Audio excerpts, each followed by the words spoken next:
नमस्कार, मी रोहिणी स्वागत करते तुमचं रोहिणी फार्मासिस्ट या चॅनलवरती। तर आज आपण पाहणार आहोत ओमनाकॉटिल 5 mg टॅब्लेटबद्दलची संपूर्ण माहिती। तर माहिती जाणून घेण्यासाठी व्हिडिओ शेवटपर्यंत जरूर पहा।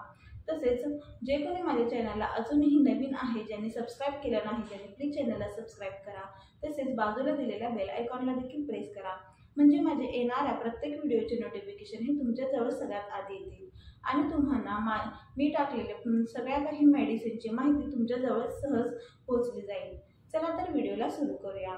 तर बघा, ओमनाकॉटिल 5 mg टॅब्लेट याचे मॅन्युफॅक्चरिंग हे मॅक्लॉड कंपनीने केले आहे।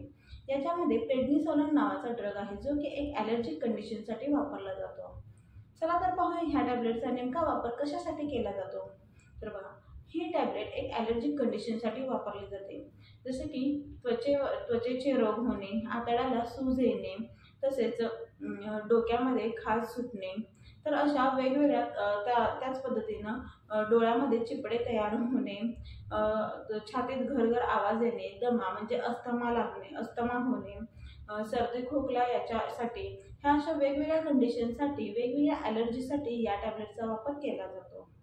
तर या टॅब्लेटचा डोस हा नेमका कसा घेतला जातो, तर डॉक्टर तुम्हाला तुमचे वय, वजन, तुम्हाला झालेली ॲलर्जी ही सगळी कंडिशन पाहून डॉक्टर तुम्हाला या टॅब्लेटचा डोस देतात। जनरली ही गोळी दिवसातून 1 ते 2 वेळा जेवणानंतर घेतली जाते। डिपेंड तुमच्या ॲलर्जिक रिॲक्शनवरून तुम्हाला गोळीचा डोस हा 1 द्यायचा की 2 हे डॉक्टर ठरवतात।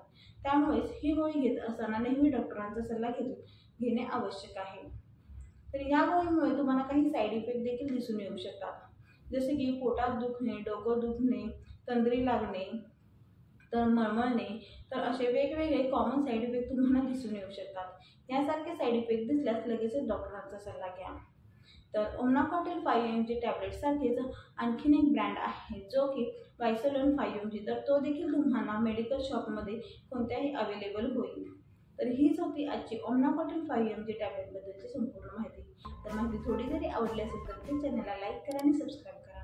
भेटूया पुढच्या अशाच काही छान इन्फॉर्मेटिव्ह व्हिडिओसोबत। तोपर्यंत bye bye and take care.